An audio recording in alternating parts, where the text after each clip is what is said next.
Hello दोस्तों, स्वागत आपका है online platform Awadh coaching class पे।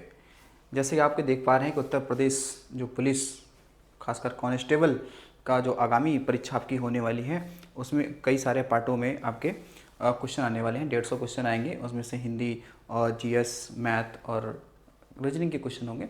तो जो जीके जीएस के जो आपके 38 क्वेश्चन आने वाले हैं, तो उन 38 क्वेश्चनों को हम लोग कंटिन्यू सीरीज कर रहे हैं। और आज हमारा जो होगा वो आपका मॉडल पेपर 11वें नंबर का होगा, यानी 11वां आपकी ये वीडियो होगी। इससे पहले 10 वीडियो आपके पास पहुंच चुकी होगी, तो उसको आप ज़रूर देखें। तो चलते आज देखते हैं आज का क्या क्वेश्चन है।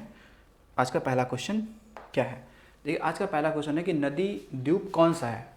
बैरन द्वीप है, वन आग है, माजुली द्वीप है या रॉस द्वीप है। ठीक है, तो ये कह रहा है, इसमें आपसे सवाल पूछ रहा है इसमें कि नदी द्वीप कौन सा है, बताओ जरा नदी द्वीप कौन सा है। तो ऑप्शन के हिसाब से तो कौन है? माजुली द्वीप है। अब द्वीप दो प्रकार से हो सकते हैं, एक समुद्र में भी हो सकता है और एक नदी में भी हो सकता है। तो नदी द्वीप इन चारों में से कौन है? माजुली द्वीप है। ठीक है, माजुली द्वीप है। ये कहाँ पे है? कहेंगे कि ये जो है ये आपको मिलेगा किस राज्य में? ये मिलेगा भैया असम में। कहाँ मिलेगा? असम में। ये किस नदी पे है? तो बताएंगे कि ये ब्रह्मपुत्र नदी पे है। किस नदी पे है? ब्रह्मपुत्र नदी पे है। तो ये साथ में ध्यान रखिएगा कि ये दुनिया का सबसे बड़ा, ये क्या है? दुनिया का सबसे बड़ा नदी द्वीप है। क्या है? दुनिया का सबसे बड़ा ये नदी द्वीप है। ठीक है, माजुली। बाकी रॉस द्वीप, बैरन द्वीप, तो ये अंडमान एंड निकोबार में है ना, बंगाल की खाड़ी में। तो ये तो समुद्र में हो जाएंगे फिर। ठीक है, वन आग का कोई मतलब ही नहीं है यहाँ पे। ठीक है, तो इसको आपको ध्यान रखेंगे। ठीक है, असम में है। ठीक है, कहाँ पे? असम में है। ठीक है, अच्छा एक सवाल और ध्यान रखिएगा, ये तो नदी द्वीप है ना, लेकिन सवाल जब ये हो कि सबसे बड़ा द्वीप कौन सा है, अगर आ जाए कि सबसे बड़ा द्वीप कौन सा है, ये आ जाए कि विश्व का सबसे बड़ा द्वीप कौन सा है, अब उसमें नदी ना जुड़ा हो, केवल ऐसे सिंपली, तो सबसे बड़ा जो द्वीप है वो कौन सा है? ग्रीनलैंड है। कौन सा है आपका? ग्रीनलैंड है। ठीक है, कौन सा है? ग्रीनलैंड है। ग्रीनलैंड कहाँ पे है? तो ये आर्कटिक सागर आपने देखा है ना, आर्कटिक सागर में है। कहाँ पे है? आर्कटिक सागर में है। ठीक है, यानी वो जो उत्तरी अटलांटिक महासागर है उसके उत्तर में देखा जाएगा तो आर्कटिक सागर में है, आर्कटिक महासागर में स्थित है। और इस पर क्या है? इस पर क्या है? डेनमार्क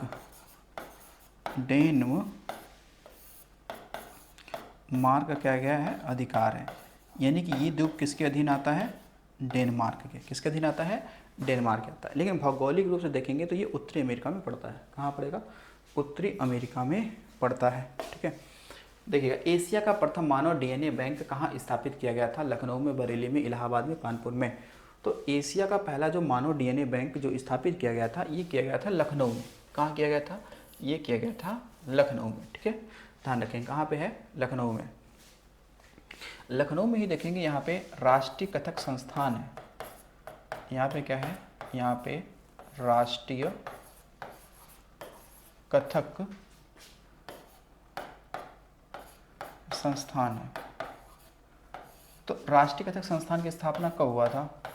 तो बताएंगे 1988 और 89 में। ठीक है, उसके अलावा लखनऊ में ही आपको क्या मिलेगा? भारतीय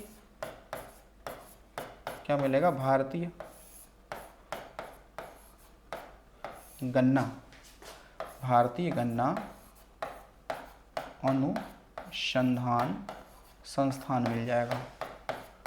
ठीक है, ये मिल जाएगा आपको यहाँ पे। ठीक है, ये आपको ध्यान रखना है।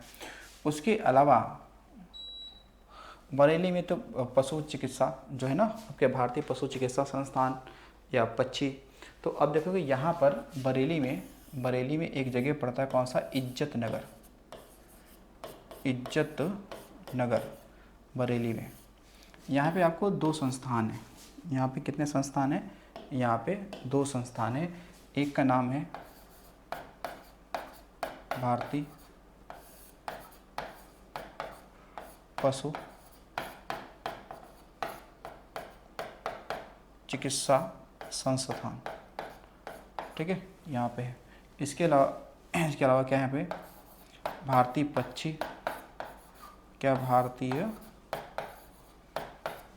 पक्षी अनुसंधान संस्थान, यहाँ पे भारतीय पक्षी अनुसंधान संस्थान यहाँ पे, ठीक है। उसके अलावा देखिएगा कानपुर की बात करेंगे तो यहाँ पे क्या है, राष्ट्रीय शर्करा का मतलब हो गया चीनी, राष्ट्रीय चीनी, यहाँ पे राष्ट्रीय शर्करा प्रौद्योगिकी संस्थान है, प्रौद्योगिकी, ठीक है, ये संस्थान आपको मिल जाएगा यहाँ पे, ठीक है। उसके अलावा कानपुर में क्या मिलेगा, यहाँ पे मिल जाएगा भारतीय दलहन अनुसंधान संस्थान यहाँ पे है, ठीक है ना। उसके अलावा इलाहाबाद में क्या, उत्तर मध्य क्षेत्रीय सांस्कृतिक जो केंद्र है वो इलाहाबाद में है, ठीक है ना, इलाहाबाद में। बाकी उत्तर मध्य रेलवे का मुख्यालय आपको इलाहाबाद में मिल जाएगा, ठीक है। चलिए अगला क्वेश्चन देखते हैं। अगला क्वेश्चन है कि कृषि क्षेत्र में उत्पन्न होने वाले मीथेन गैस के अतिरिक्त एक मुख्य ग्रीन हाउस गैस क्या है, ठीक है। तो मीथेन गैस तो ठीक है, मीथेन गैस तो इसे बोलते हैं CH4, ये ग्रीन हाउस गैस है। लेकिन इसमें ये कह रहा है कि जैसे मीथेन गैस कृषि के क्षेत्र में उत्पन्न होता है, ऐसे ही एक और गैस है जो कि कृषि के क्षेत्र में ही क्या होता है, उत्पन्न होता है। तो nitrous oxide, ammonia, sulphur dioxide, arsenic. तो देखिएगा इसमें सही आंसर क्या आपका है, नाइट्रन, जो आपका जो नाइट्रस ऑक्साइड है ये है, ठीक है, नाइट्रस ऑक्साइड N2O, ये नाइट्रस ऑक्साइड है, ठीक है ना। ये एक प्रकार के क्या है, ये एक ग्रीन हाउस गैस है, ठीक है। जैसा आप देखोगे जो भूमि, जो आपकी क्या है भूमि है, यानी कि पृथ्वी, यानी कि भूमि से जो खासकर नाइट्रोजन गैस निकलती है, उसके अलावा जो खासकर ऑक्सीजन, और इन दोनों को जब क्या होता है रिएक्शन होता है तो उससे क्या बनेगा, नाइट्रस ऑक्साइड गैस बनेगा। यानी कि हम ये कह सकते हैं कि भूमि से कौन सी गैस निकलेगी, नाइट्रोजन व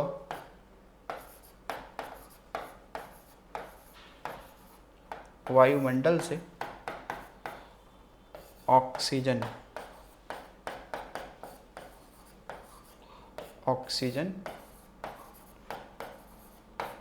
की क्रिया से क्या बनता है, इससे बनेगा नाइट्रस ऑक्साइड। क्या बनेगा, नाइट्रस ऑक्साइड बन जाएगा, ठीक है ना, नाइट्रस ऑक्साइड बन जाता है, ठीक है। तो मीथेन गैस आप जानते ही हो कि मीथेन गैस जो होता है, जो धान के खेत होते हैं वो उससे निकलती है। उसके अलावा जो आपके खान होते हैं, माइंस, जैसे कोयला के खान हो गया या और खाने हो गए, तो वहाँ से भी मीथेन गैस निकलती है। उसके अलावा जब पशु क्या करते हैं ना, जुगाली करते हैं, जब मुँह चलाते हैं, भोजन जो उनका है वो पाचन के लिए, तो उनके मुख से भी मीथेन गैस निकलती है, ठीक है। चलिए आगे देखिएगा, लॉर्ड डलहौजी ने अवध को कब्जे में कर लिया था, कब किया था, 1854 में, 56 में, 57 में, 58 में। तो ये किया था 1856 में। कब किया था, 1856 में किया था, ठीक है ना। तो उस समय अवध का नवाब कौन था, यानी 1856 में अवध के नवाब कौन थे, तो ये थे वाजिद अली शाह। नाम क्या था, वाजिद अली शाह, ठीक है ना। और इनकी जो पत्नी थी महक परी, इनकी जो पत्नी थी नाम क्या था, बेगम हजरत महल, ठीक है। तो ये आपको ध्यान रखना, लॉर्ड डलहौजी 1856 में अपनी जो राज्य हड़प नीति है, जो डॉक्ट्रिन ऑफ लैप्स है, अगर शुरू और ये हो कि राज्य हड़प नीति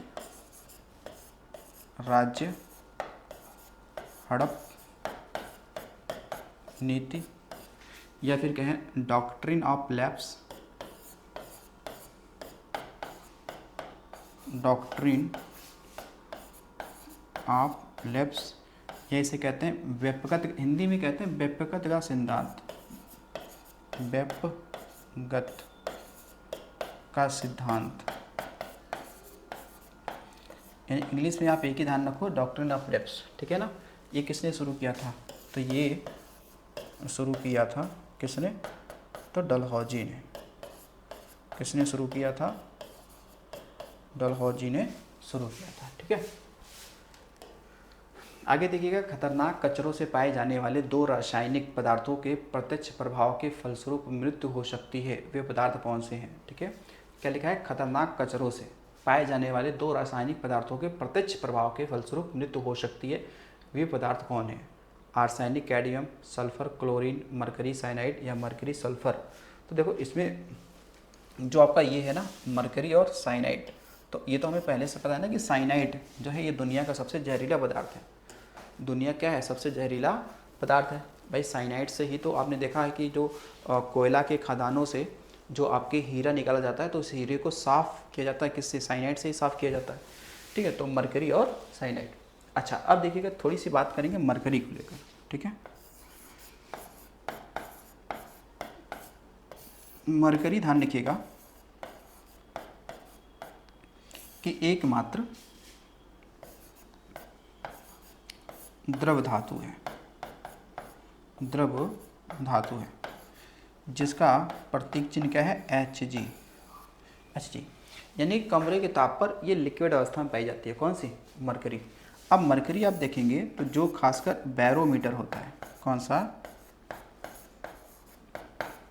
बैरोमीटर। अगर बात करते हैं थर्मामीटर, थर्मामीटर में क्या होता है? इसका प्रयोग होता है, ठीक है। प्रयोग होता है किसका? मरकरी का प्रयोग होता है, ठीक है। अच्छा, फिर देखिएगा मरकरी को हम लोग पारा भी कहते हैं। क्या बोलते हैं? पारा कहते हैं। तो अब देखिएगा, अगर जल में पारे की अधिकता हो जाए, अगर जल में पारे की अधिकता हो जाए तो कौन सा रोग होगा, ठीक है ना। तो ध्यान रखना कि एक रोग है, कौन सा? मिनी माता, ठीक है, मिनी माता। तो मिनी माता जो रोग है, मिनी माता रोग, ठीक है, ये पानी में या जल में, पानी में किसके? तो पारे की अधिकता से, पारे की अधिकता से होता है। पारे की किसके दिए? अधिकता से होगा, ठीक है ना। पहला पॉइंट आपको ये ध्यान रखना है, ठीक है। फिर देखिएगा, अगर जो एक रोग होगा, कौन सा? तो बात करते हैं इटाई। इटाई रोग कौन सा है? इटाई। इटाई। तो इटाई जो रोग है ना, ये पानी में किसकी अधिकता होगा? पानी में हो जाएगी कैडमियम की अधिकता। किसकी? कैडमियम, कैडमियम, ठीक है, इसकी अधिकता से, ठीक है। थर्ड देखिएगा, एक होता है ब्लैक फुट रोग, ठीक है, ब्लैक फुट रोग।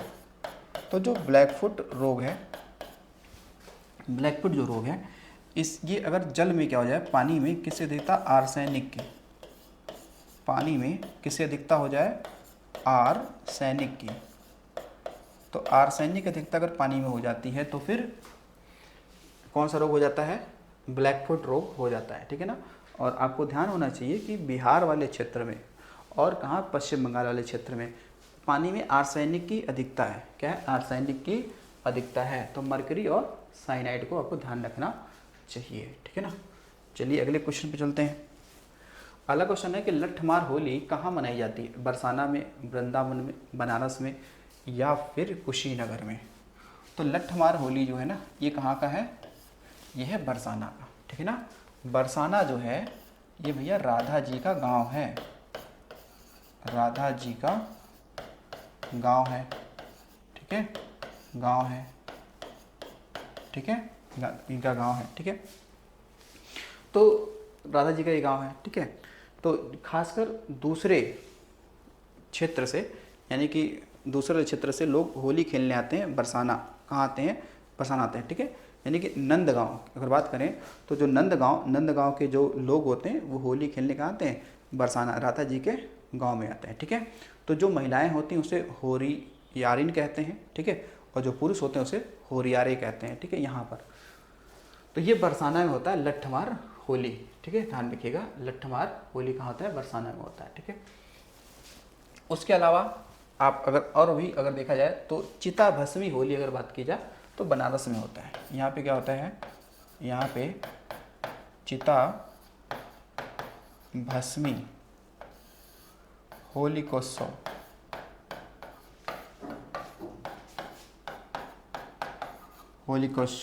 ये यहाँ पे होता है, ठीक है, ध्यान रखिएगा। चिता भस्मी होलिकोत्सव ये यहाँ पे होता है, ठीक है, इन चीज़ को ध्यान रखिएगा। अच्छा, और देखिएगा जरा इसी बात कर लेंगे तो देखिए ब्रज क्षेत्र की जब बात करते हैं ना तो ब्रज क्षेत्र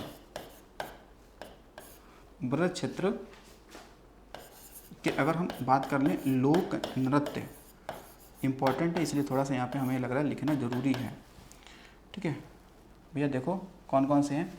एक कौन सा है? चरकुला, ठीक है, चरकुला नृत्य। तो चरकुला का मतलब होता है पिंजरा, ब्रजभाषा में पिंजरा होता है। इसमें महिलाएं, इसमें क्या होता है? महिलाएं जो होती हैं ये क्या करती हैं? 108 दीपकों को अपने सिर पर क्या करती हैं? नृत्य करती हैं, ठीक है, नृत्य करती हैं। इसके अलावा देखेंगे ब्रज क्षेत्र में और कौन से हैं, जैसे देखेंगे एक है नरसिंह नृत्य, बड़ी फेमस है यहाँ का। इसके अलावा मयूर नृत्य फेमस है। इसके अलावा कीर्तन नृत्य यहाँ का फेमस है। इसके अलावा रास नृत्य यहाँ का फेमस है। इसके अलावा पे घड़ा, कौन सा? घड़ा नृत्य फेमस है।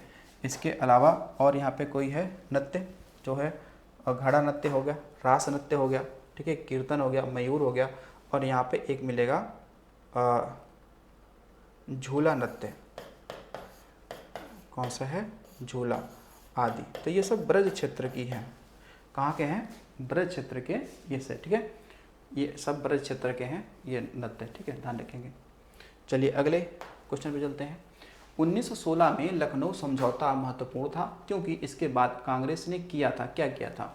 मुस्लिम लीग के साथ गठबंधन, अंग्रेजों के साथ संधि, होम रूल लीग से अलगाव, पूर्ण स्वराज की मांग। तो ये जब ये लखनऊ समझौता हुआ तो इसमें ये बात हुई थी, मुस्लिम लीग के साथ गठबंधन भी हुआ था। लेकिन अब देखिएगा जो आपका जो INC है, INC लखनऊ अधिवेशन, कौन सा? लखनऊ अधिवेशन कब हुआ? 1916 में हुआ, ठीक है। इसमें जो अध्यक्ष बने थे, इसमें जो अध्यक्ष बनेंगे वो बनेंगे अंबिका चरण मजूमदार, अंबिका चरण मजूमदार, ठीक है, मजूमदार। अब इस वाले में लखनऊ समझौते में दो काम हुआ था। क्या काम हुआ था? इसमें दो काम हुआ था। दो काम ये हुआ था कि इसी वाले में क्या हुआ कि जो कांग्रेस में जो नरम दल थे, नरम दल और गरम दल, तो क्या हुए? ये मिले थे, ठीक है, मिले थे आपस में।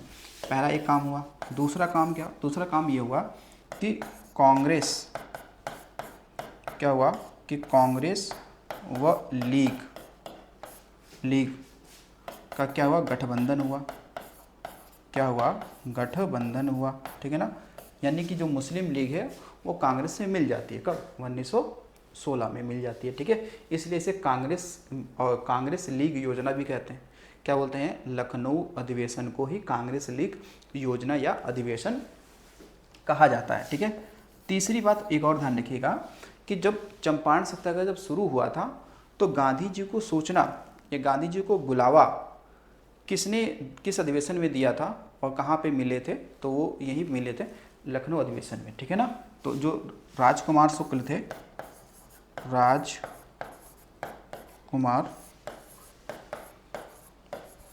शुक्ल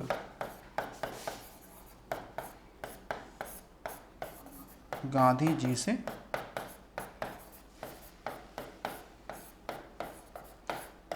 यही मिले थे और निमंत्रण दिया कहाँ आने के लिए, चंपारण आने के लिए क्या दिया था, निमंत्रण दिया था। ठीक है, जबकि पूर्ण स्वराज की मांग कब होगी, लाहौर अधिवेशन में होगी 1929 में, जब जवाहरलाल नेहरू क्या होंगे, अध्यक्ष होंगे। अब देखिएगा, सूर्यमुखी किस खेती के लिए किस प्रकार की मिट्टी की सबसे अच्छी होती है, रेंगुर मिट्टी, मटियार दोमट मिट्टी, शुष्क हल्की मिट्टी, जलोढ़ मिट्टी। तो देखिए, अगर सूरजमुखी जो है जिससे ऑयल बनता है, तो इसके लिए रेंगुर मिट्टी ज़्यादा उपयुक्त है। क्या है, ज़्यादा उपयुक्त है। जो सूर्यमुखी का पौधा होता है ये वर्ष में 3 बार इसका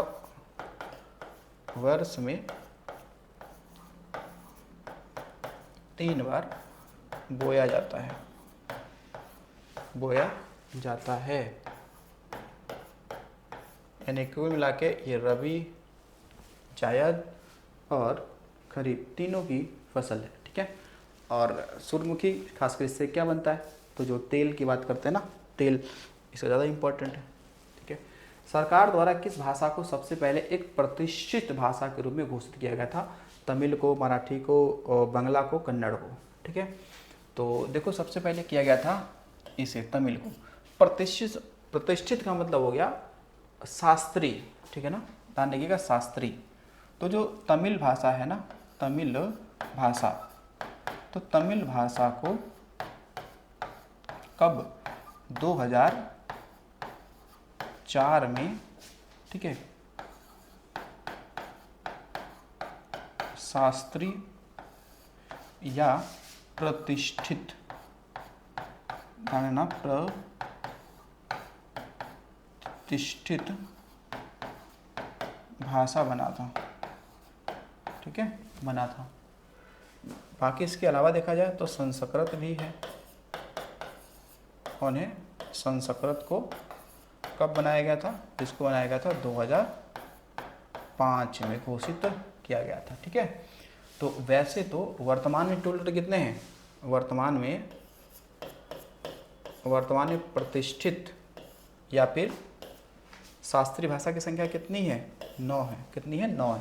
तो 6 + 3 यानी कि 3 नए जुड़े थे, पाली, प्राकृत और फारसी। ठीक है, फारसी, तो फारसी नवी है। ठीक है, क्या फारसी नवी है। तो इसमें तो 2 ही तो है ना, तमिल और कन्नड़। ये फारसी क्या तमिल और कन्नड़ ये क्या है, प्रतिष्ठित भाषा है। ठीक है ना, या शास्त्रीय भाषा है। ठीक है, हिंदी नहीं है। ठीक है, आगे आ जाओ भैया, देखते हैं अगला है क्या कि अपराधियों के रूप में नहीं बल्कि राजनीतिक बंदियों के रूप में इलाज की मांग करते हुए किस क्रांतिकारी को जेल में 64वें दिन या फिर 63 दिन के बाद उपवास के बाद मृत्यु हो गई थी। ठीक है, जतिन दास को, अनंत गुप्ता, पुलिन दास को, विनय बोस को। तो इसमें कौन व्यक्ति हैं, वो है कौन, जतिन दास। कौन है, जतिन दास। तो इनका जो निधन हो गया था वो कब हो गया था, 13 दिसंबर 1929 को। ठीक है, जो जतिन दास थे, जतिन दास ये जो HSRA, ठीक है, के ये क्या थे, क्रांतिकारी क्या थे, सदस्य ये थे। जतिन दास के ऊपर क्या हुआ था, लाहौर षड्यंत्र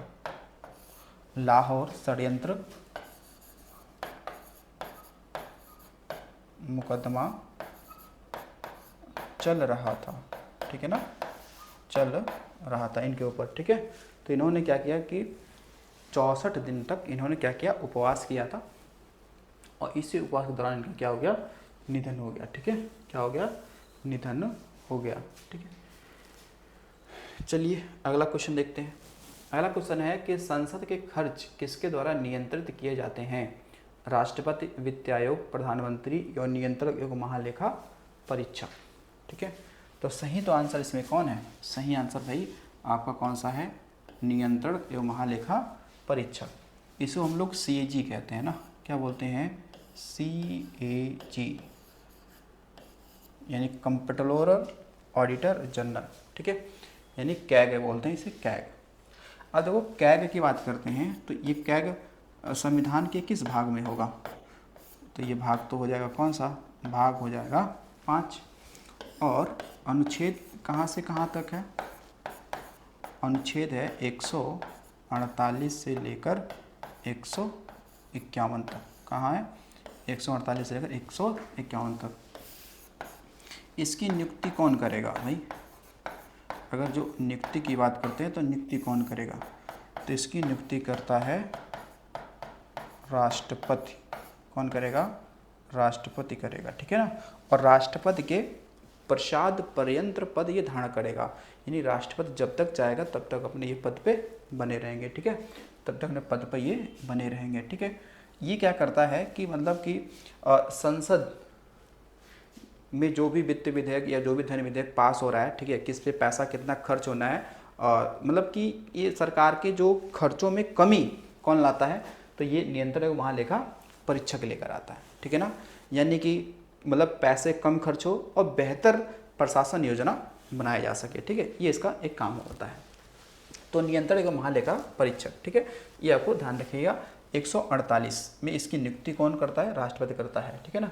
प्रधानमंत्री की बात करें तो प्रधानमंत्री का अनुच्छेद कौन सा है, प्रधानमंत्री का जो अनुच्छेद है वो है 75। इसमें कहा गया है कि प्रधानमंत्री की जो नियुक्ति है वो कौन करेगा, राष्ट्रपति करेगा। कौन करेगा, राष्ट्रपति करेगा। और अनुच्छेद जो 74 है उसमें क्या मंत्री परिषद है, कि यानी कि राष्ट्रपति की सलाह के लिए एक मंत्री परिषद बनाई जाएगी, ठीक है, एक मंत्री परिषद बनाई जाएगी, जिस मंत्री परिषद का जो प्रधान होगा वो कौन, प्रधानमंत्री होगा। कौन होगा, प्रधानमंत्री होगा, ठीक है। तो संसद का नेता प्रधानमंत्री होता ही है, ठीक है। तो अनुच्छेद 75 में है प्रधानमंत्री, तो प्रधानमंत्री की नियुक्ति कौन करेगा, प्रधानमंत्री की जो नियुक्ति है वो कौन करता है, तो ये भी करता है कौन, राष्ट्रपति करता है। कौन करता है, राष्ट्रपति करता है। वित्त आयोग की बात करते हैं तो वित्त आयोग का भाग कौन सा है, इसका भाग है 15, ठीक है। और अनुच्छेद कौन सा है, अनुच्छेद है कौन सा, तो ये है 280, ठीक है। तो वित्त आयोग का गठन कौन करता है, इसका भी गठन राष्ट्रपति ही करता है, ठीक है, 5 वर्षों के लिए, ठीक है, ध्यान रखना भैया। अब राष्ट्रपति की बात हम कर लें तो राष्ट्रपति का भाई कौन सा अनुच्छेद है, तो इसका अनुच्छेद हो जाएगा कौन सा, तो 52। तो 52 में लिखा गया है कि भारत में क्या होगा, एक राष्ट्रपति होगा। क्या होगा, राष्ट्रपति होगा, जो देश का प्रधान होगा, प्रथम नागरिक होगा, ठीक है। संघ कार्यपालिका की शक्ति राष्ट्रपति में निहित होगी, ये आर्टिकल 63 में लिखा हुआ है, सॉरी 53 में लिखा हुआ है। राष्ट्रपति का महाभियोग चलेगा, किस आर्टिकल में है, आर्टिकल 71 में है, यानी कि 61 में है। क्षमादान की शक्ति किस में है, तो 72 में है। किस में है, 72 में दे रखा है। तो मेरे हिसाब से ये डाटा हमने देख लिया, ठीक है। तो कौन नियंत्रण कौन करेगा, तो ये करेगा नियंत्रण एवं महालेखा परीक्षक, ठीक है। दूसरी बात ध्यान रखिएगा, एक आर्टिकल है कौन सा, 76, अनुच्छेद कौन सा है, एक अनुच्छेद ध्यान रखना, अनुच्छेद है कौन सा, 76। इसमें किसकी बात की गई, तो इसमें की गई है महान्यायवादी की बात की गई है, ठीक है, एडवोकेट जनरल की बात की गई है, ठीक है ना। और ये जो महान्यायवादी होता है, ठीक है, ध्यान रखना कि ये सरकार का विधि अधिकारी होता है, विधि अधिकारी होता है, ठीक है ना, यानी कानूनी अधिकारी होता है, या केंद्र सरकार का, सरकार का मतलब क्या है, केंद्र सरकार का विधि अधिकारी होता है। लेकिन जो आर्टिकल 165 है ना, आर्टिकल 165 जो है आर्टिकल, इसमें महाअधिवक्ता की बात कर रखा है,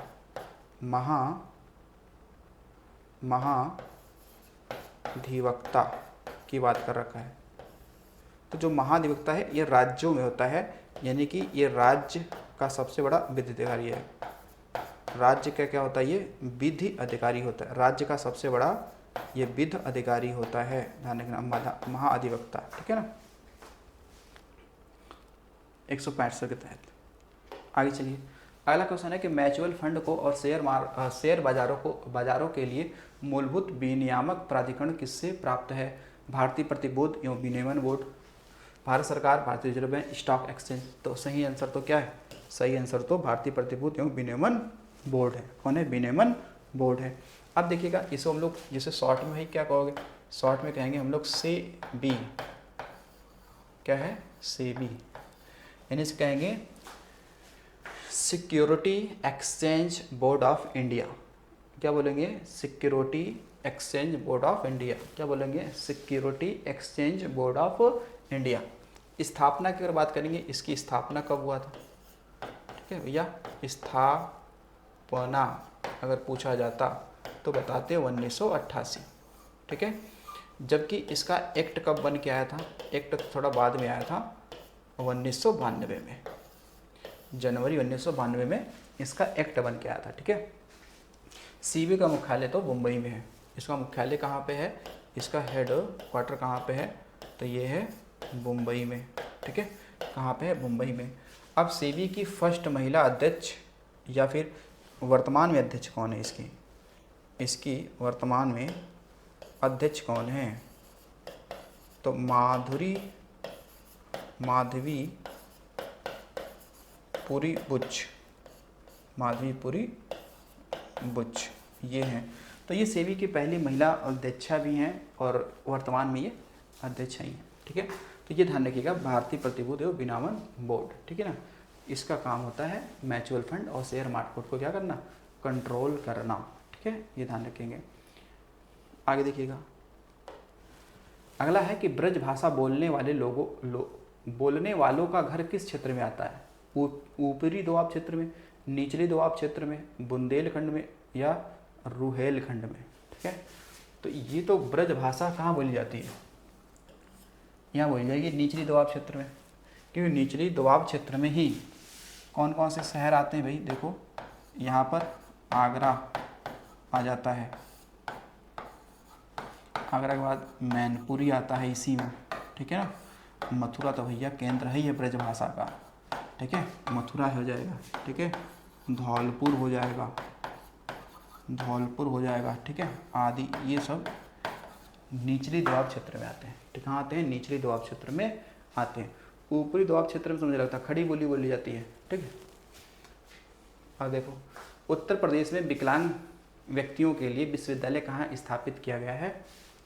तो कहाँ किया गया है? चित्रकूट में।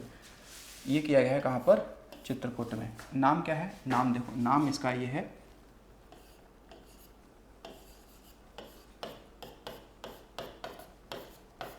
जगत गुरु रामभद्राचार्य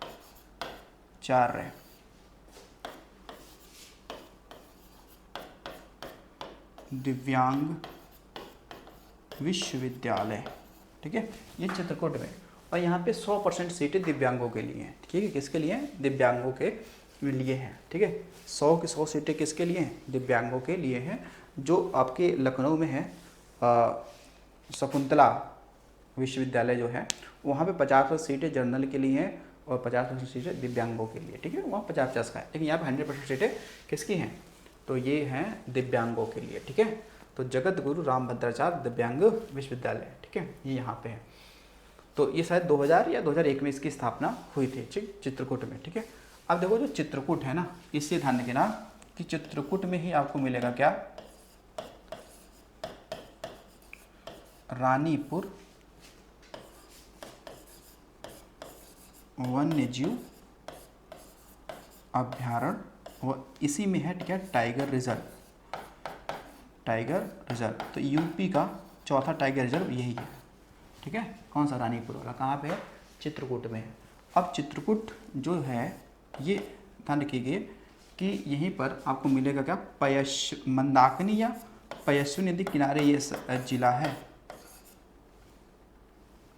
ठीक है, मंदाकिनी या इसे कहते हैं पयस्विनी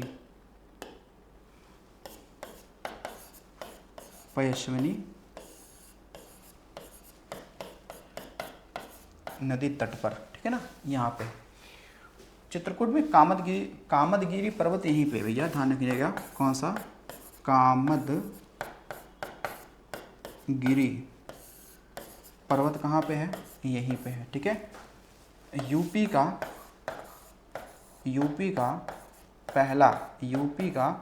पहला ग्लास ब्रिज कहाँ बनाया जा रहा है? ग्लास ब्रिज, ठीक है, बनाया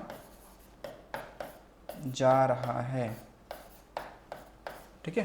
तो यूपी का पहला जो ग्लास ब्रिज बन रहा है ना, वो शीशे वाली जो पुल है, सेतु, यही बन रहा है। कहाँ पे? चित्रकूट में बन रहा है, ठीक है, चित्रकूट में बन रहा है। अब देखो सुल्तानपुर से एक सवाल ध्यान रखिएगा कि भारत का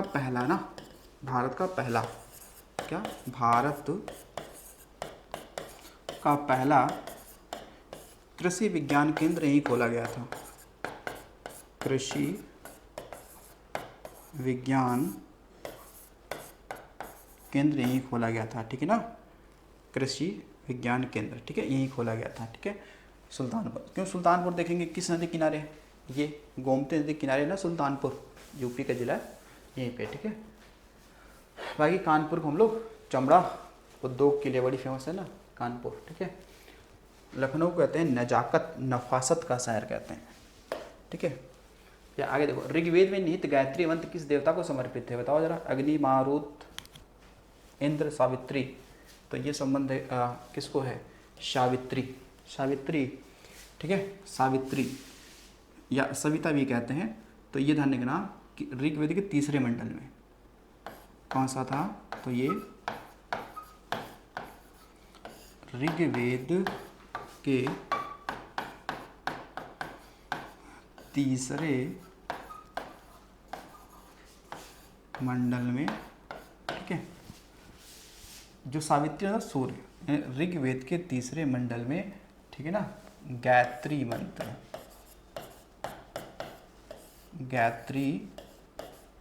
मंत्र, ठीक है, सविता या सूर्य को क्या है? यह समर्पित है, ठीक है ना, ये इसमें समर्पित है, ठीक है, ध्यान रखेंगे। सावित्री। सबसे अधिक बार किस देवता का उल्लेख किया गया है? इंद्र का किया गया है, ठीक है। किस देवता का उल्लेख है ऋग्वेद में सबसे अधिक बार? तो ये इंद्र का है, ठीक है। तो ऋग्वेद क्या है? सबसे पुराना वेद है, ठीक है ना। और त्रैवेद, ऋग्वेद, सामवेद, यजुर्वेद, इन तीनों को वेद त्रय कहते हैं। क्या? तो वेद त्रय, ठीक है। तो वेद त्रय में अथर्ववेद शामिल नहीं होता है, ठीक है, शामिल नहीं होता है। देश बंधु किसे कहा जाता है? लाला लाजपत राय को, बिपिन चंद्र पाल को, चित्तरंजन दास को, भगत सिंह को। तो ये कौन है? ये कहा जाता है चित्तरंजन दास को, ठीक है। चित्तरंजन दास जो थे, ये सुभाष चंद्र बोस के क्या थे? राजनीतिक गुरु थे, ठीक है। क्या थे? राजनीतिक गुरु थे, ठीक है। सी आर दास। अच्छा, भगत सिंह को क्या कहा जाता है? भगत सिंह को कहा जाता है, इन्हें कहा जाता है शहीद ए आजम। क्या कहते हैं? इन्हें कहते हैं शहीद ए आजम, शहीद ए आजम, ठीक है। जबकि कायदे आजम कहा जाता है मोहम्मद अली जिन्ना को। कायदे आजम का मतलब होता है महान नेता। किसने कहा था? गांधी जी ने कहा था, ठीक है। लाला लाजपत राय को हम लोग क्या कहते हैं? पंजाब केसरी। क्या कहते हैं? पंजाब केसरी। क्या बोलते हैं? पंजाब केसरी कहते हैं, ठीक है ना। अब जो एक हैं श्री कृष्ण सिन्हा, श्री कृष्ण सिन्हा या सिंह भी लिखते हैं, इनको कहते हैं बिहार केसरी। क्या कहते हैं? इन्हें कहते हैं बिहार केसरी कहते हैं, ठीक है ना। एक हैं टी प्रकाशम। कौन है? टी प्रकाशम। इन्हें कहते हैं आंध्र केसरी। क्या बोलते हैं? आंध्र केसरी। एक हैं आशुतोष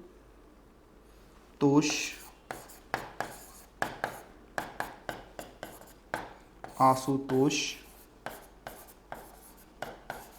मुखर्जी, इन्हें कहते हैं बंगाल केसरी। क्या कहते हैं? बंगाल केसरी कहते हैं, ठीक है ना, बंगाल केसरी कहते हैं, ठीक है। तो देशबंधु किसे कहते हैं? चित्तरंजन दास को कहते हैं, ठीक है ना, देशबंधु, ठीक है, ये ध्यान रखिएगा। दीनबंधु किसे कहते हैं? तो कोई एंड्रूज करके हैं, उन्हें कहते हैं, ठीक है ना, उन्हें कहते हैं।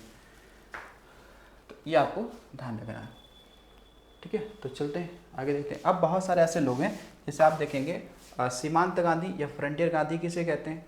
दो अब्दुल गफ्फार खां हैं, उनको कहते हैं, जो सविनय अवज्ञा आंदोलन के तहत 1930 में ये सक्रिय थे उत्तर पश्चिम प्रांत में। लाल कुर्ती आंदोलन का क्या था? आंदोलन भी चलाया था। खुदाई खिदमतगार नामक संगठन भी बनाया था। कौन? अब्दुल गफ्फार खां, ठीक है ना, जिनको भारत रत्न दिया गया था। ये पहले विदेशी थे जिनको भारत रत्न मिला था या फिर इनको दिया गया था, ठीक है।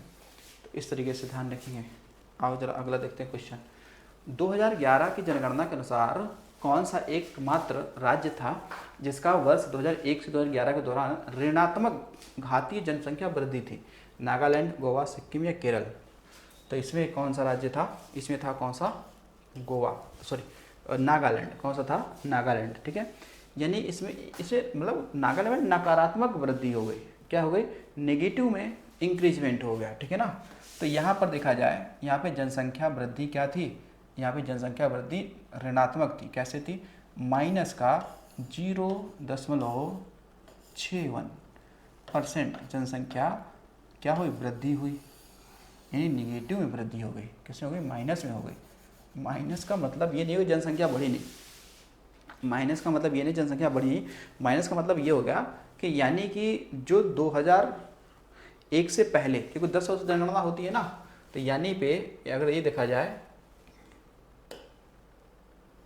यानी कि 1991 से 2001 में जनगणना जितनी भी बढ़ी, क्या बढ़ी? जितनी भी बढ़ी, ठीक है ना। सपोज हमने ऐसे मान लेते हैं, ठीक है ना, कि नागालैंड में जनसंख्या अगर देखा जाए, ये हम लोग लैंड बना देते हैं। तो सपोज को नागालैंड जनसंख्या बढ़ी कितनी? यहाँ बढ़ गई 100% बढ़ी, ऐसे मान लो, ठीक है। लेकिन जब क्या हुआ, जनगणना जब 2001 में से जब 2011 तक हुआ, यानी जब 2011 में जनगणना हुआ, तो पता चला कि यहाँ पर जनसंख्या जो है वो बढ़ी तो, लेकिन पिछली की तुलना में ज़्यादा नहीं बढ़ी। यानी यहाँ पे बढ़ी कितनी बड़ी होगी? यहाँ बड़ी होगी कितना? तो 99 ठीक है, 99 कितना बड़ा होगा? तो ये बड़ा होगा 29, इतना तो होगा ना, यहाँ पे इतना ही होगा। ये देखो,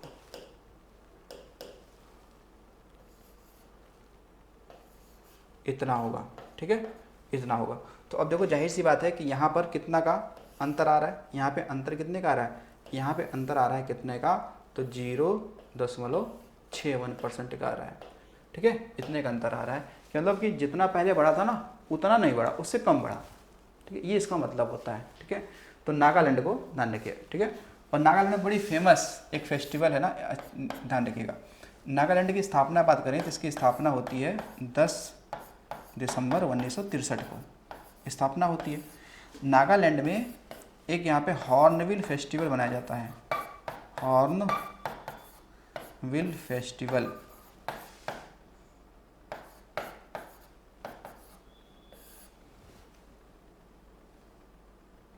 हॉर्नबिल फेस्टिवल, ठीक है ना।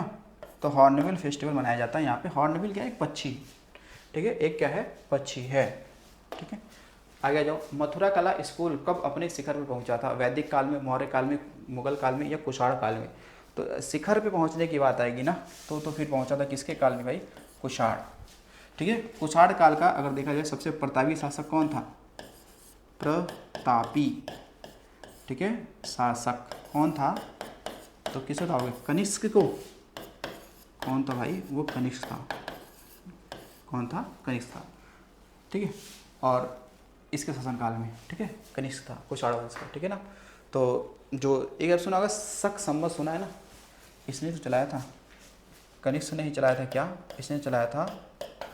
शक संवत, ठीक है, शक संवत पे भी हमारा कैलेंडर क्या है, ठीक है ना, शायद ये 78 ईस्वी में चलाया था, ठीक है। तो कनिष्क ध्यान रखेंगे। अगला देखिएगा, कौन सी समिति गरीबी रेखा को पुनर्परिभाषित करने एवं इससे प्राप्त करने के सूत्र की देखरेख कर रही है? रेखिक समिति, एस तेंदुलकर समिति, शाह समिति, जे ईरानी समिति। तो इसमें देखो आपके लिए सही आंसर क्या है, वो है कौन सी, एस तेंदुलकर समिति, यानी सुरेश तेंदुलकर समिति। कब बनी थी? ये बनी थी 2009 में। कब बनी थी? 2009 में बनी थी, एस तेंदुलकर समिति बनी थी, ठीक है। अगला है कि 24वें जैन तीर्थंकर कौन थे? पार्श्वनाथ थे, ऋषभ देव थे, महावीर स्वामी थे, अरिष्ट नेमी थे। तो देखो ये इसमें कौन थे? ऋषभ देव थे। कौन थे? ऋषभ देव। इनको ही कहते हैं आदिनाथ। क्या कहते हैं? अच्छा 24वें की बात चल रहा है भाई, हम भी क्या बता रहे हैं। देखो 24वें की बात कर रहे हैं ना, तो ये कौन हो गए? महावीर स्वामी। तो महावीर स्वामी को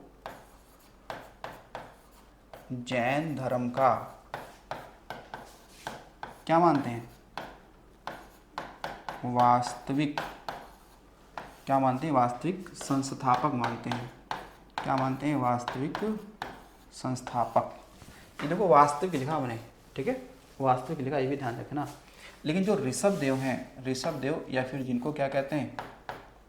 आदिनाथ कहते हैं, ठीक है ना, ये क्या है? जैन धर्म के, जैन धर्म के क्या भाई? ये है प्रवर्तक या संस्थापक। क्या है? ये है संस्थापक, ठीक है, ऋषभ देव। जबकि वास्तविक किसको मानते हैं? इनको मानते हैं महावीर स्वामी को, ठीक है। तो महावीर स्वामी ने कितने महाव्रत दिए थे? ठीक है, इनका 5 आता है, ठीक है। वैसे 4 तो इन्होंने दिया था पार्श्वनाथ ने, क्योंकि पार्श्वनाथ किस नंबर के थे? ये 23वें तीर्थंकर थे। कौन थे? 23वें थे। और जन्म कहाँ हुआ था? ये वाराणसी के थे ना, वाराणसी में इनका क्या हुआ था? जन्म हुआ था, ठीक है, जन्म हुआ था। तो ये पार्श्वनाथ ने 4 महाव्रत दिए थे। 5वां कौन जोड़ा था? महावीर स्वामी ने जोड़ा था, ब्रह्मचर्य का। कौन सा जोड़ा था? ब्रह्मचर्य का जोड़ा था इसमें, ठीक है, ब्रह्मचर्य का जोड़ा था, ठीक है। तो ये आपको ये ध्यान रखना है। आगे देखिएगा, नेताजी सुभाष चंद्र बोस ने आज़ाद हिंद सरकार की स्थापना कब की थी? जुलाई 1943 में, सितंबर 1943 में, अक्टूबर 1943 में, या दिसंबर 1943 में। तो इसके लिए देखो सही आंसर क्या है? तो क्या अक्टूबर 1943 है? क्या अक्टूबर 1943 है क्या? तो बताएंगे हाँ, अक्टूबर क्या है? 1943, ये हो जाएगा। और ये किया कहाँ था? ये इसकी स्थापना हुई कहाँ थी? तो बताएंगे इसकी स्थापना का स्थान जो था सिंगापुर में। कहाँ था? सिंगापुर में इसकी क्या थी स्थापना, यहाँ पे हुआ था, ठीक है, सिंगापुर में। अब जो सुभाष चंद्र बोस हैं, इनको ध्यान रखिएगा, सुभाष चंद्र बोस, इनका जन्म पूछे ना तो कहाँ बताओगे? कटक में। कटक कहाँ पड़ता है? उड़ीसा में पड़ता है, ठीक है, उड़ीसा में पड़ता है। सुभाष चंद्र बोस के कुछ नारे हैं। क्या नारे हैं इनके? नारे क्या हैं? एक तो नारा ये दिल्ली चलो का, दिल्ली चलो का नारा इनका है, ठीक है। इसके अलावा इन्होंने कौन सा नारा दिया? ये उन्होंने बोला था क्या? कि तुम मुझे खून दो, ठीक है ना।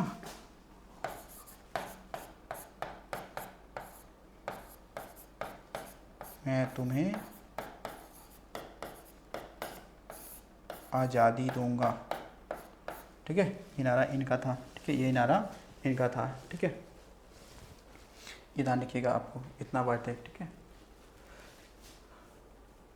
तो ये सुभाष चंद्र बोस की और बात करें तो सुभाष चंद्र बोस की जो आत्मकथा है वो कौन सी है, इनकी पुस्तक की बात करें तो इनकी एक बुक बहुत ही फेमस है, वो है कौन, इंडियन स्ट्रगल। ठीक है, क्या है, इंडियन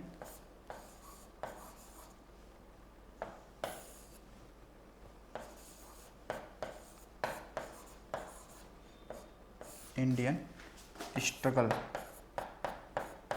ये इनकी पुस्तक है, बड़ी ही फेमस पुस्तक है। ठीक है, सुभाष चंद्र बोस की। बाकी सुभाष चंद्र बोस की हम लोग बात करते हैं तो ये 2 बार, कब, 1938 और 1939। ठीक है ना, तो ये 1938 तो जो कौन सा था, हरिपुरा अधिवेशन। ठीक है, और ये क्या था, त्रिपुरी अधिवेशन, त्रिपुरी अधिवेशन। ठीक है, इन दोनों में क्या रहे, अध्यक्ष रहे, कांग्रेस के 2 अधिवेशनों में क्या रहे, अध्यक्ष रहे। ठीक है ना, तो त्रिपुरी मध्य प्रदेश में पड़ता है, हरिपुरा जो पड़ता है वो गुजरात में पड़ता है। ठीक है ना, कहाँ पड़ता है, गुजरात में पड़ता है। तो सुभाष चंद्र बोस को नेताजी किसने कहा था, तो ऐसे आ जाए तो जर्मनी का हेटर नहीं कहा था, नहीं तो जर्मनी की जनता सही ऑप्शन होगा। अब जो सुभाष चंद्र बोस हैं, इनका निधन कब हुआ था, तो 1945 में, सुना होगा, अगस्त 1945 में जो फार्मोसा द्वीप था ताइवान में, वहाँ पर इनका निधन हुआ था। ठीक है ना, फार्मोसा द्वीप, ठीक है, फार्मोसा द्वीप ताइवान में पड़ता है। वह स्थिति जब एक अर्थव्यवस्था में पैसे की आपूर्ति वस्तुओं और सेवाओं की आपूर्ति से अधिक हो जाए, जब मुद्रा का चलन अधिक हो जाए, सीधा ध्यान रखो, जब मुद्रा का चलन अधिक हो जाए तो उस स्थिति को हम लोग क्या कहते हैं, उसे कहते हैं भैया मुद्रास्फीति, इन्फ्लेशन। क्या बोलते हैं, मुद्रास्फीति कहते हैं। क्या बोलते हैं, मुद्रास्फीति कहते हैं। और इसी का उल्टा अगर आ जाए तो, अगर इसी का उल्टा आ जाए तो हम लोग क्या कहेंगे, उसे कहेंगे मुद्रा अपस्फीति कहेंगे, या अपस्फीति कहेंगे। ठीक है, अब देखिए बिरजू महाराज का संबंध किस शास्त्रीय नृत्य से है, कथकली से, कथक से, भरतनाट्यम से, मणिपुरी से। ठीक है ना, तो ये देखिए संबंध किससे है, तो इससे है कथक से, है नहीं, बिरजू महाराज का संबंध है किससे, कथक से। ठीक है, और घराना पूछे तो घराना हो जाएगा कौन सा, लखनऊ घराना। ठीक है, कौन सा हो जाएगा, लखनऊ घराना। ठीक है, वैसे लखनऊ घराना को हम लोग पूरब घराना भी कहते हैं। क्या बोलते हैं इसे, इसे कहते हैं पूरब घराना भी कहते हैं। ठीक है, वैसे कथक के लिए आपको बनारस घराना भी फेमस है। कौन सा, बनारस घराना भी क्या है, फेमस है कथक के लिए बहुत ज़्यादा। ठीक है, ठीक है, भरतनाट्यम ये तो तमिलनाडु का हो गया, तमिलनाडु का शास्त्रीय नृत्य हो गया भरतनाट्यम। ठीक है, कथकली कहाँ हो गया, केरल का हो गया, कहाँ हो गया, केरल का हो गया। ठीक है, ये ध्यान रखेंगे। तो टोटल कितने शास्त्रीय नृत्य हैं, टोटल हैं आपके 8। कितने हैं आपके, टोटल 8 हैं। ठीक है, ध्यान रखेंगे, टोटल कितने हैं, 8 हैं। चलिए अगला देखिएगा, भारत में सर्वाधिक साक्षरता दर कहाँ पे है, भारत में सर्वाधिक साक्षरता दर कहाँ पे है, कह रहा है केरल में, तमिलनाडु में, आंध्र प्रदेश में, महाराष्ट्र में।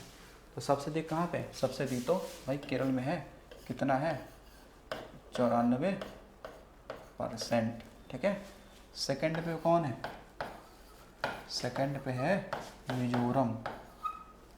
ठीक है, कितना, तो लगभग 91% साक्षरता दर है यहाँ पे मिजोरम में। तो अगर मान लो केरल नहीं दिया हुआ तो सबसे अधिक साक्षरता दर किस राज्य में हो जाएगा, और सबसे कम की बात करेंगे तो बिहार में हो जाएगा। सबसे कम कहाँ हो जाएगा, बिहार में हो जाएगा। ठीक है, बिहार में। लेकिन अगर थोड़ी सी हम यूपी की बात कर लें, ठीक है ना, यूपी ज़रूरी है भैया, देखो ज़रा, क्योंकि उत्तर प्रदेश की बात करें, उत्तर प्रदेश में एक मतलब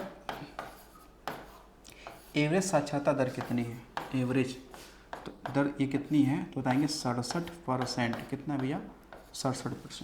ठीक है ना, लेकिन अगर जो पूछ ले कि नहीं पुरुषों का बताओ, पुरुषों का कितना हो जाएगा, 77%। और महिला पूछ लेगा, महिला पूछ लेगा तो ये 57%, क्या हो जाएगा 57%, ठीक है। एयरवेज 67 है, पुरुषों में 10 बढ़ा दो, महिलाओं में 10 घटा दो, ठीक है ना। अब देखो दूसरी बात ये भी ध्यान रखो कि यूपी में साक्षरता दर कहाँ पे सबसे अधिक है, कहाँ पे कम है, ठीक है ना। तो यूपी में जो का साक्षरता जो दर है, अगर इस सर्वाधिक की बात करेगा तो सर्वाधिक है गौतम बुद्ध नगर। कहाँ पे, गौतम बुद्ध नगर पे है, ठीक है ना। लगभग यहाँ पे 80% साक्षरता दर है, ठीक है ना। और न्यूनतम की बात करेगा तो ये होगा श्रावस्ती जिला, सबसे कम पढ़ा लिखा जिला है श्रावस्ती, ठीक है ना। लगभग यहाँ पे 50% के आसपास में साक्षरता दर है, ठीक है ना। तो साक्षरता में कितने वर्ष के बच्चे शामिल होते हैं, मतलब कितने वर्ष के लोग शामिल होते हैं, तो 7 वर्ष, ठीक है, या अधिक, ठीक है। तो जिनकी उम्र क्या हो 7 वर्ष या 7 वर्ष से अधिक हो वही साक्षरता में शामिल हो सकता है, वही साक्षरता में क्या हो सकता है, शामिल हो सकता है, ये बताया गया, ठीक है ना। अब देखो यूपी में लिंगानुपात कितना है, लिंगानुपात कितना है ये ध्यान रखिएगा। तो ये होगा 912, क्या भैया कितना है 912, ठीक है ना। सर्वाधिक कहाँ पे, न्यूनतम कहाँ पे, ठीक है ना। तो सर्वाधिक की बात करूँगा लिंगानुपात तो ये मिल जाएगा जौनपुर, कहाँ हो जाएगा, जौनपुर में हो जाएगा। फिर आजमगढ़ होगा सेकंड पे। और न्यूनतम की बात करेंगे तो न्यूनतम कहाँ पे है, तो न्यूनतम हो जाएगा गौतम बुद्ध नगर। तो लिख देते हैं JBN, गौतम बुद्ध नगर में सबसे कम है, ठीक है ना, सबसे कम हो जाएगा, ठीक है, साक्षरता दर, ठीक है। अगर यहीं भी हम लोग बात कर लेते हैं भाई जनघनत्व की बात कर लेते हैं, तो यूपी में बताओ जरा जनघनत्व कितना है। तो यूपी में जनघनत्व की अगर बात करेंगे तो ये हो जाएगा 829, ठीक है ना, प्रति व्यक्ति। कितना है 829 व्यक्ति प्रति, तो 829, ठीक है, लिख देते हैं पूरा, व्यक्ति प्रति वर्ग किलोमीटर, ठीक है ना, इतना है। सर्वाधिक कहाँ पे है, ठीक है, देखो सर्वाधिक की बात करेगा तो सर्वाधिक कहाँ पे है, तो सर्वाधिक है गाजियाबाद में, कहाँ पे, गाजियाबाद में। और न्यूनतम कहाँ पे है, तो न्यूनतम है ललितपुर में, कहाँ पे है, ललितपुर में है, ठीक है, कहाँ पे, ललितपुर में है, ठीक है, ये ध्यान रखेंगे। चलते हैं अगले क्वेश्चन पे। अगला क्वेश्चन है ब्रह्म समाज की स्थापना किसने की थी। राजा राममोहन राय ने की थी, स्वामी विवेकानंद ने की थी, दयानंद सरस्वती ने किया था, राजगोपाल चट्टोपाध्याय ने किया था। तो इसमें क्या है सही आंसर, ये इन्होंने क्या किया था, कब, तो 1828 में, 1828 में इसकी स्थापना किया था। ब्रह्म समाज की कोलकाता में किया था। स्वामी विवेकानंद ने क्या किया था, इन्होंने तो देखो बेलूर मठ स्थापित किया था, कहाँ पे, कोलकाता में किया था, ठीक है। कब किया था, तो शायद मुझे अगर सही याद है तो 1897 में किया था। कब, 1897 में किया था। दयानंद सरस्वती ने क्या किया था, इन्होंने क्या किया था कि 1875 में इन्होंने क्या किया था, आर्य समाज की स्थापना किया था, आर्य समाज की स्थापना किया था, ठीक है। दयानंद सरस्वती, इनकी एक क्या है भैया पुस्तक बड़ी फेमस है, वो है कौन सा, तो है सत्यार्थ प्रकाश, जो कि किस भाषा में है, तो भाषा पूछ लेगा तो बता देना हिंदी भाषा है। कौन सी भाषा है, हिंदी भाषा है। तो केशव चंद्र सेन के कहने पर या उनकी प्रेरणा से ये हिंदी भाषा में इन्होंने लिखा था सत्यार्थ प्रकाश, ठीक है। तो ये ध्यान रखिए, आर्य समाज के संस्थापक थे, ठीक है। तो वेदों की ओर लौटे दयानंद सरस्वती ने ही बोला था, ठीक है ना, इन्होंने ही ये दिया था, ठीक है। शुद्धि आंदोलन भी इन्होंने ही क्या किया था, चलाया था, इन्होंने ही चलाया था, ठीक है। स्वामी विवेकानंद जो है इनका हमने देख ही लिया, ठीक है। तो रामकृष्ण मिशन इन्होंने से शुरू किया था, किसने? विवेकानंद ने। नाम था नरेंद्र नाथ दत्त, ठीक है। इन्होंने क्या चलाया था? तो राम कृष्ण मिशन इन्होंने क्या किया था? शुरू किया था। उनका मूल नाम क्या था? मूल नाम इनका है नरेंद्र नाथ दत्त। नरेंद्र नाथ दत्त, ठीक है। स्वामी विवेकानंद की जयंती 12 अगस्त, कौन सा है? 12 अगस्त क्या मनाते हैं? राष्ट्रीय 12 अगस्त नहीं है, 12 जनवरी है, ठीक है। क्या है? 12 जनवरी को राष्ट्रीय क्या मनाते हैं? युवा दिवस। युवा दिवस, ठीक है ना। 1893 में ये कहाँ गए थे? ये गए थे शिकागो गए थे। कहाँ गए थे? शिकागो गए थे, यूएसए में। सनातन धर्म की तरफ से ये विश्व धर्म सम्मेलन में भाग लेने के लिए गए थे। आगे जो अगला है, उत्तर प्रदेश में कौन सा जनपद तेल रिफाइनरी के लिए भैया प्रसिद्ध है? तेल रिफाइनरी के लिए प्रसिद्ध है। चलो देखते हैं कौन सा तेल रिफाइनरी के लिए। ऑप्शन पढ़ो। ऑप्शन है बरेली, वाराणसी, महोबा या मथुरा। तो यूपी में एक ही तो है, यूपी में एक ही है, और वो कहाँ पे है? वो है मथुरा में। मथुरा तेल रिफाइनरी। कौन है मथुरा तेल रिफाइनरी? देखो जो मथुरा तेल रिफाइनरी है ये किसका है? इंडियन ऑयल कॉरपोरेशन लिमिटेड, इसका है, मतलब इसके स्वामित्व में है, ठीक है ना। IOCL के स्वामित्व में, इंडियन ऑयल कॉरपोरेशन लिमिटेड के स्वामित्व में है। इसकी स्थापना कब होती है? तो 1982 में होती है। कब होती है भैया? 1982 में होती है, ठीक है ना। कब होगी? 1982 में होगी। अब महोबा में आप देखेंगे तो यहाँ पे विजय सागर पक्षी विहार सुना है क्या आपने? विजय सागर पक्षी विहार ये महोबा में ही है। कौन सा? विजय सागर, हालांकि झील भी है। विजय सागर पक्षी विहार कहाँ पे है? महोबा में, ठीक है। कहाँ पे है? महोबा में है, ठीक है।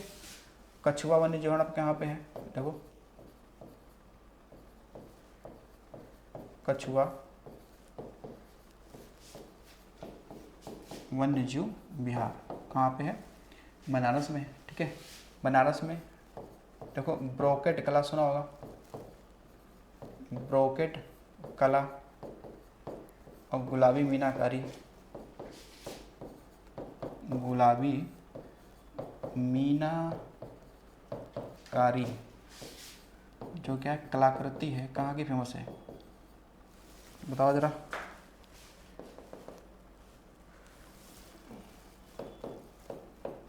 कलाकृति ये बनारस का ही तो फेमस है, ठीक है। तो ब्रोकेट एक कला है जो साड़ी पे की जाती है। कैसे की जाती है? साड़ी पे की जाती है, ठीक है। तो ध्यान रखिएगा इन सभी को। तो महोबा में ही क्या है? सूर्य मंदिर है। मतलब यूपी में पूछे ना, यूपी में सूर्य मंदिर कहाँ पे है? सूर्य मंदिर, तो यूपी में सूर्य मंदिर है महोबा में, ठीक है ना। तो वो कोणार्क वाला नहीं, उड़ीसा में जो सूर्य मंदिर है।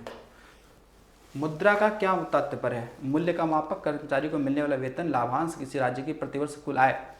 नहीं भैया, मुद्रा का मतलब होता है मूल्य का मापन।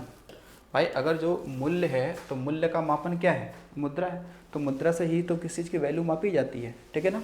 तो मुद्रा क्या है? तो मूल्य का एक मापक है, ठीक है ना।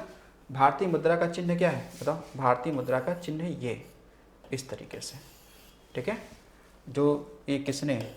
एक IIT बॉम्बे के छात्र थे, बॉम्बे के छात्र, उनका नाम था उदय कुमार। इन्होंने चिन्ह दिया था, ठीक है ना। ये चिन्ह किसने दिया था? ये दिया था उदय कुमार ने दिया था, ठीक है ना। उदय कुमार ने दिया था, IIT बॉम्बे के ये छात्र थे, ठीक है। किस मुगल शासक के आदेश पर सिखों के 5वें गुरु अर्जुन देव को मार दिया गया? अकबर, औरंगजेब, शाहजहां, जहांगीर। तो ये कौन थे? जहांगीर थे, क्योंकि गुरु अर्जुन देव जो खुसरो थे, ठीक है ना। कौन थे? खुसरो थे। उनकी सहायता की थी, इसलिए जहांगीर ने इनको मरवा दिया था, ठीक है ना। तो गुरु अर्जुन देव सिखों के 5वें गुरु थे। किस नंबर के थे ये?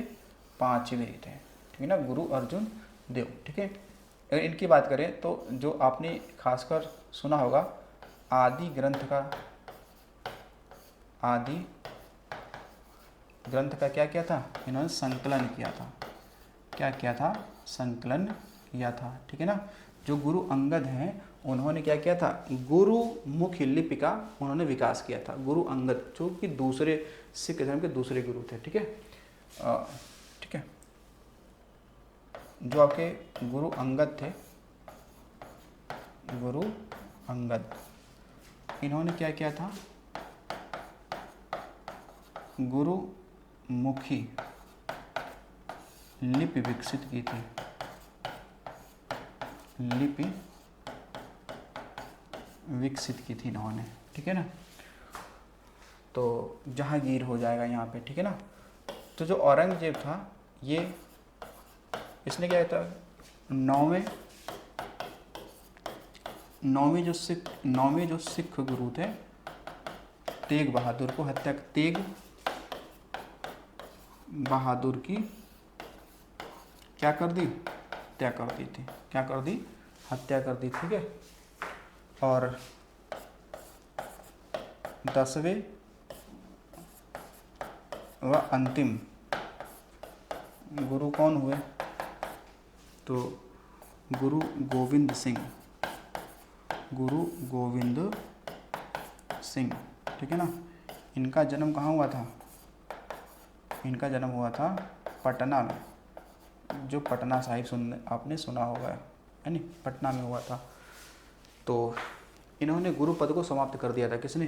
गुरु गोविंद सिंह ने गुरु पद को समाप्त कर दिया था। इन्होंने कहा कि जो गुरु ग्रंथ साहिब है, ठीक है, जो गुरु ग्रंथ साहिब है, जो आदि ग्रंथ है, वही सिखों के गुरु होंगे, ठीक है। तो खालसा पंथ इन्होंने चलाया था, खालसा पंथ, ठीक है ना। चलिए अगला क्वेश्चन देखते हैं हम लोग। भारत में राष्ट्रीय खेल दिवस कब मनाया जाता है? 29 अगस्त को, 14 नवंबर को, 27 जुलाई को, 2 अक्टूबर को। तो देखो यहाँ पे सही आंसर क्या हो जाएगा? 29 अगस्त को। जो आपके मेजर ध्यानचंद हैं, हॉकी के जादूगर मेजर ध्यानचंद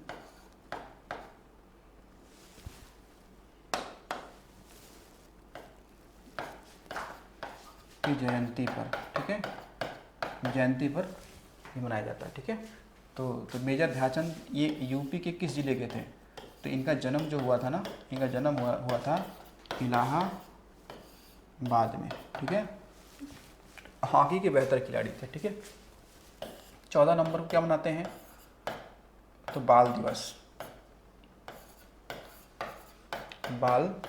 मनाते हैं, ठीक है ना, बाल दिवस मनाते हैं। 2 अक्टूबर को गांधी व शास्त्री जयंती, यानी कि लाल बहादुर शास्त्री और गांधी जी का भाई इसी दिन जन्म हुआ था। लेकिन गांधी जी का 1869 में हुआ था, इनका 1904 में हुआ था। किसका? लाल बहादुर शास्त्री का जन्म 1904 में हुआ था। तो ये जयंती मनाया जाता है, ठीक है। या फिर अहिंसा दिवस मनाया जाता है, 2 अक्टूबर को अहिंसा दिवस मनाया जाता है, ठीक है। अगला देखिएगा, सबसे प्राचीन पुराण कौन सा है? मत्स्य पुराण, विष्णु पुराण, नारद पुराण, वामन पुराण, ठीक है ना। तो ये सबसे भाई प्राचीन बताओ, ठीक है ना, सबसे प्राचीन कौन सा है? तो ये तो कौन है? मत्स्य पुराण, ठीक है ना। पुराणों की संख्या कितनी है? पुराणों की अगर संख्या की बात की जाए तो देखो संख्या कितनी है? तो संख्या है 18। कितनी है? 18। कितनी है? 18। तो बताया जाता है कि अधिकतम पुराण जो लिखे गए थे वो गुप्त काल में लिखे गए थे। किस काल में लिखे गए थे? गुप्त काल में लिखे गए थे, ठीक है। अधिकतम पुराण कब लिखे गए थे? गुप्त काल में लिखे गए थे, ठीक है। तो पुराणों की संख्या कितनी मानी गई है? 18 मानी गई। जो सबसे प्राचीन है वो कौन सा है? वो है मत्स्य पुराण। कौन सा है? मत्स्य पुराण है। चलो आगे देखते हैं। पहला क्वेश्चन है, चीनी उत्पादन में भारत का विश्व में कौन सा स्थान है? पहला, दूसरा, तीसरा, चौथा। अब चीनी के उत्पादन में कुछ लोगों को लगेगा पहला है, ठीक है ना, लेकिन देखो भाई पहला नहीं है, पहला नहीं है, क्या है? दूसरा है, ठीक है। पहला किसका है? तो पहला तो है एक देश है भैया दक्षिण अमेरिका का, वो है ब्राज़ील। इसका दूसरा स्थान है, ठीक है ना, इसका दूसरा स्थान, सॉरी, ब्राज़ील का पहला है, भारत का क्या है? दूसरा है, ठीक है ना। जबकि चीनी का कटोरा किसे कहते हैं? चीनी का कटोरा किसे कहते हैं? ये बेसिक स्तर की बात कर रहे हैं, ठीक है ना। तो ये तो कहते हैं क्यूबा को। अगर देश पूछ ले तो क्यूबा बताना है, ठीक है, कैरिबियाई देश एक है, ठीक है ना। और चीनी का कटोरा अगर पूछ लिया जाए तो ये देश चीनी का कटोरा, देखो ज़रा इसको हम अच्छे से बना दें तो आप बेहतर समझ पाएंगे, ठीक है ना। चीनी का कटोरा अगर पूछा जाए, देखो कैसे कैसे भैया, अगर कहता है कि बताओ भैया देश के रूप में पूछ लेना कि वो देश कौन सा है, तो आप बता दोगे क्या? वो देश है क्यूबा। कौन सा है? देश है क्यूबा।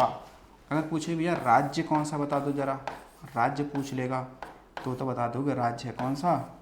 ये तो अपना उत्तर प्रदेश है, ठीक है ना। और यदि अगर ज़िला पूछ ले आपसे कि ज़िला कौन सा है, तो भाई यूपी का ज़िला वही जो सबसे बड़ा है क्षेत्रफल में, वो कौन सा है? लखीमपुर खीरी। तो यूपी का सबसे बड़ा ज़िला है नहीं क्षेत्रफल में, और इसे तो लखीमपुर, ठीक है, इसे लखीमपुर खीरी जो है यूपी का सबसे बड़ा जिला है क्षेत्रफल में, ठीक है। उसके अलावा ध्यान रखिएगा दुधवा राष्ट्रीय उद्यान लखीमपुर खीरी में ही है, ठीक है। गोला गोकर्णनाथ जो कि बहुत ही फेमस एक स्थान है, ठीक है, धार्मिक रूप से, वो भी कहाँ पे? यहीं पे है, ठीक है। लखीमपुर में देखा जाएगा तो यूपी का दूसरा सबसे अधिक फॉरेस्ट एरिया कहाँ मिलेगा? लखीमपुर मिलेगा। तो सबसे अधिक फॉरेस्ट एरिया कहाँ मिलेगा आपको?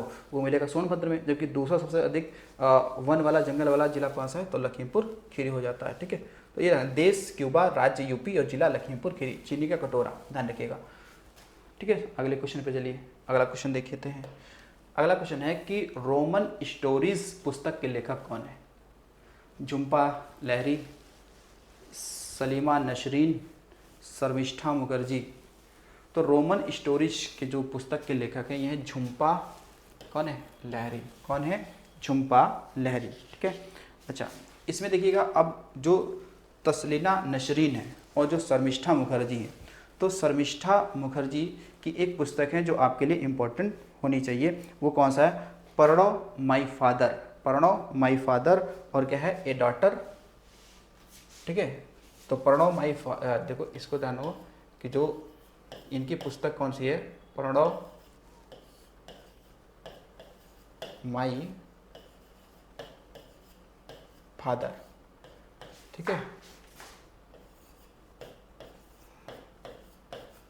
द डॉटर, ठीक है, क्या है? द डॉटर रिमेंबर्स, ये इनकी पुस्तक है, ठीक है। ये ध्यान रखेंगे, Pranab my father, the daughter remembers, ये इनकी पुस्तक है। और रोमन स्टोरीज झुम्पा लाहिरी, तो ये काफ़ी अच्छे ये भी लेखक हैं रोमन स्टोरीज। अगर देखिएगा भारत में उपभोक्ता सूचकांक का आधार वर्ष क्या है? 2010, 2012, 2016, 2020, ठीक है।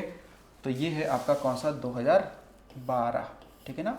अगर आपको 2-2 वर्ष करके देना है तो 2011-12, अगर ऐसे आ जाए 2-2 वर्ष करके दे दे तो फिर 2011 2012 लगा देना, एक देगा तो 2012 लगा देना, ठीक है।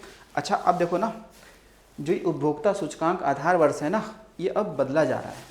क्या होगा? अब ये बदला जा रहा है। अब इसका शायद मेरे हिसाब से 21-22 वर्ष किया जा रहा है, ठीक है ना, कि आधार वर्ष क्या बनना चाहिए? 21-22 होना चाहिए। इसके लिए एक समिति भी बनाई गई थी, वो समिति डिसाइड करेगी कि बनना चाहिए या नहीं बनना चाहिए। उस समिति का मुझे भी नाम नहीं याद आ रहा है, ठीक है। तो इसका आधार वर्ष बदला जाना है, ठीक है ना। 2011-12 से करके 21-22 किया जाएगा, ठीक है। चलिए अगला क्वेश्चन देखिएगा। अगला क्वेश्चन है कि भारतीय रिजर्व बैंक की मौद्रिक नीति कितने सदस्यीय है? ठीक है, हमने देखा मौद्रिक नीति ये वर्ष में 4 बार तो जारी होती है, प्रत्येक 3-3 महीने पे जारी होती है, ठीक है। तो इसमें कुल कितने सदस्य होते हैं, ये कह रहा है कि कुल कितने सदस्य इसमें होते हैं, क्या 1, 2, 5 या 6। तो इसमें सदस्यों की संख्या कितनी होती है, तो सदस्यों की संख्या कितनी होती है, तो 6 होती है। कितनी होती है? 6 होती है, ठीक है।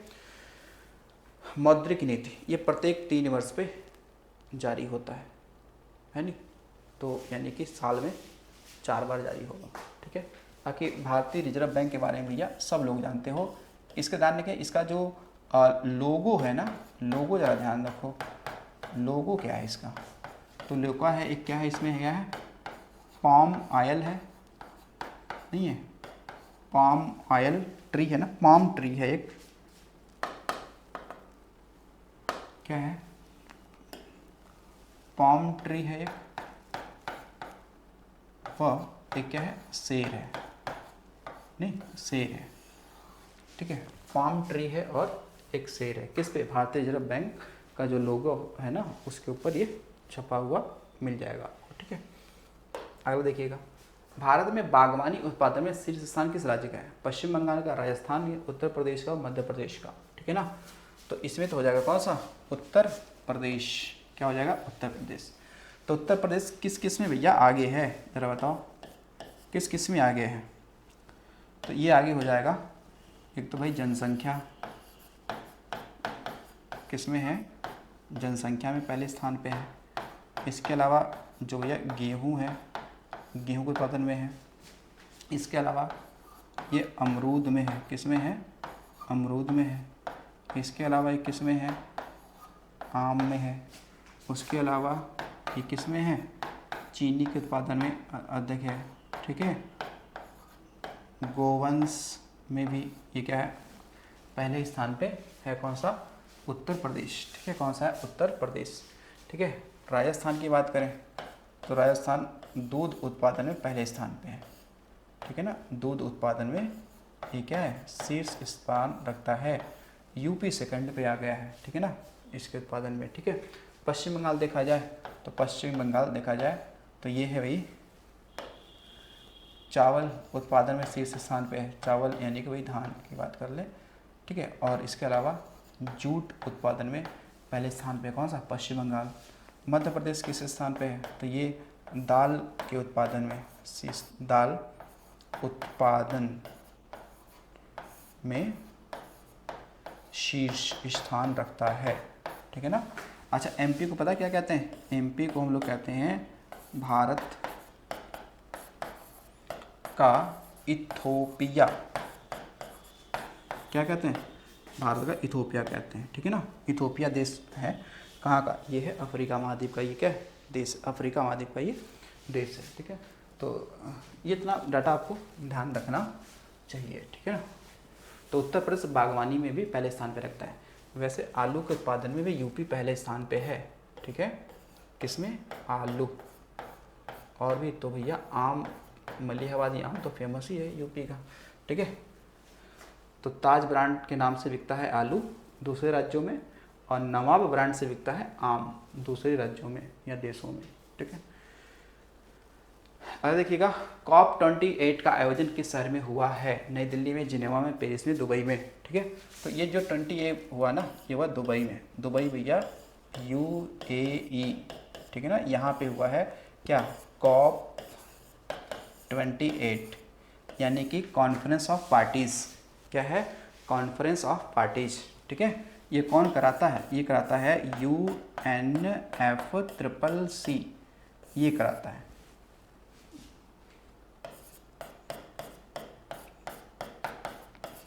द्वारा संपन्न, ठीक है ना। तो ये जो UNFCCC के जितने भी देश हैं उन देशों को कहते हैं कॉप, क्या बोलते हैं, कॉप कहते हैं। ये तो यूएई में हुआ ना, लेकिन आप देखो कि ये अगला वाला कहाँ पे होने जा रहा है, COP29, ये कहाँ पे होने जा रहा है, ठीक है, ये कहाँ होने जा रहा है, अभी ये नवंबर में होगा ना, नवंबर 2024 में, ये कहाँ पे होगा, 2024 कहाँ पे होगा ये, तो ये होने वाला है बाकू में होगा, कहाँ पे होगा, बाकू, बाकू कहाँ पड़ता है, तो ये अजरबैजान की राजधानी है, ठीक है, जो कि पश्चिमी एशिया का देश है। ये कहाँ का देश है, पश्चिमी एशिया का ये देश है, कहाँ का है, पश्चिमी एशिया का ये देश है। कृत्रिम बुद्धिमत्ता पर वैश्विक भागीदारी शिखर सम्मेलन 2023 में कहाँ पे आयोजित हुआ है, नई दिल्ली में, जिनेवा में, चेन्नई में, दुबई में। तो ये हुआ कहाँ पे, नई दिल्ली में, ठीक है। कृत्रिम बुद्धिमत्ता पर ये कहाँ पे हुआ है, तो ये हुआ नई दिल्ली में हुआ है, ठीक है। कहाँ पे हुआ है, ध्यान रखना, नई दिल्ली में, ठीक है, ये आपका इम्पोर्टेंट है। चलो आगे देखिए, देश का पहला तांबे से बना राष्ट्रपिता महात्मा गांधी को समर्पित बापू टावर कहाँ स्थापित किया गया? गांधीनगर, पटना में, मुंबई में, श्रीनगर में। तो ये कहा गया पटना में किया गया है ना, बिहार में। कहाँ पे किया गया है? बिहार में, ठीक है ना। अच्छा, ध्यान रखना, बिहार ने अपना पहला, जो बिहार है ना, ध्यान रखना, बिहार ने अपना पहला भैया सुपर कंप्यूटर बना लिया है। क्या बना लिया है? सुपर कंप्यूटर बना लिया है, ठीक है, कंप्यूटर बना लिया। उसका नाम क्या है? परम बुद्ध नाम रखा है, परम बुद्ध रखा है, ठीक है। तो ये अपना खुद का बना लिया, क्या? सुपर कंप्यूटर बना लिया है, ठीक है, ध्यान रखेंगे। अब देखो यहाँ पे राष्ट्रपिता महात्मा गांधी को राष्ट्रपिता किसने कहा था? तो ये कहा था किसने? सुभाष चंद्र बोस ने किया था। सिंगापुर रेडियो स्टेशन से बोला था इनको, ठीक है, बोला था, ठीक है। तो ये हमारा रहा क्या, कुछ क्वेश्चन जो आपके यूपीपी एग्ज़ाम के लिए इम्पोर्टेंट हो सकता था, ठीक है ना, जो आपके यूपीपी एग्ज़ाम के लिए काफ़ी ज़्यादा इम्पोर्टेंट हो सकता था। तो आई होप कि आपको ये चीज़ें समझ में आई होंगी और क्वेश्चन आपके अच्छे लगे होंगे, जो एग्ज़ाम में बेहतर आपके नंबर गेन करा सकते हैं। तो आज के लिए हमारा इतना ही क्वेश्चन की श्रृंखला रहेगी, फिर मिलते हैं अगले वीडियो में। तो आज के लिए इतना ही, तो थैंक्स फॉर वॉचिंग।